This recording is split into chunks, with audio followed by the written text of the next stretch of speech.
যুক্তরাজ্য এবং জার্মানির মধ্যে সম্পর্ক সবসময় বন্ধুত্বপূর্ণ। উভয় দেশই ন্যাটো, জাতিসংঘ, G7 এবং G20-র মতো জোট ও সংস্থায় একসঙ্গে কাজ করে। এবার প্রতিরক্ষা, বাণিজ্য, জ্বালানি, অভিবাসন এবং পরিবহন সহ বিভিন্ন ইস্যুতে দুই দেশ ঐতিহাসিক চুক্তি করেছে।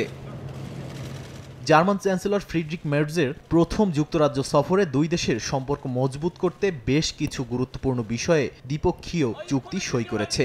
লন্ডনের ভিক্টোরিয়া অ্যান্ড অ্যালবার্ট মিউজিয়ামে চুক্তিতে স্বাক্ষর করেন ব্রিটিশ প্রধানমন্ত্রী কিয়ার স্টারমার ও জার্মান চ্যান্সেলর ফ্রিডরিখ মের্জ। তাদের সঙ্গে ছিলেন দুই দেশের পররাষ্ট্রমন্ত্রীও।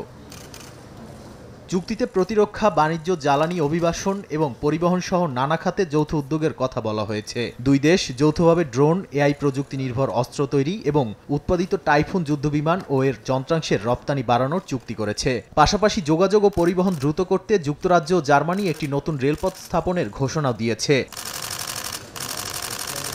চুক্তির গুরুত্বপূর্ণ একটি অংশ হল পারস্পরিক সহায়তার প্রতিশ্রুতি। ইউক্রেনের রুশ হামলা এবং যুক্তরাষ্ট্রের ভবিষ্যৎ প্রতিশ্রুতি অনিশ্চয়তার প্রেক্ষাপটে বিষয়টি বিশেষভাবে গুরুত্ব পাচ্ছে। মের্জ বলেন, এটি শুধু প্রতিরক্ষা খাতে নয়, বরং শিক্ষা, অর্থনীতি এবং ভবিষ্যৎ প্রজন্মকে দুই দেশের কাছাকাছি আনবে। স্টারমার একে ঐতিহাসিক মুহূর্ত হিসেবে আখ্যা দিয়ে বলেন, এই চুক্তি দুই দেশের যৌথ আকাঙ্ক্ষার প্রতিচ্ছবি। অবৈধ অভিবাসী ঠেকাতেও সহযোগিতার ভিত্তিতে কাজ করতে সম্মত হয়েছে দুই দেশ। আন্তর্জাতিক গণমাধ্যম বলছে, জার্মানি একটি নতুন আইন আনবে যাতে ব্রিটেনে নৌকা পাঠানো চক্রগুলোর বিরুদ্ধে কঠোর ব্যবস্থা নেওয়া যায়। নাদিম মারজান, সময় সংবাদ।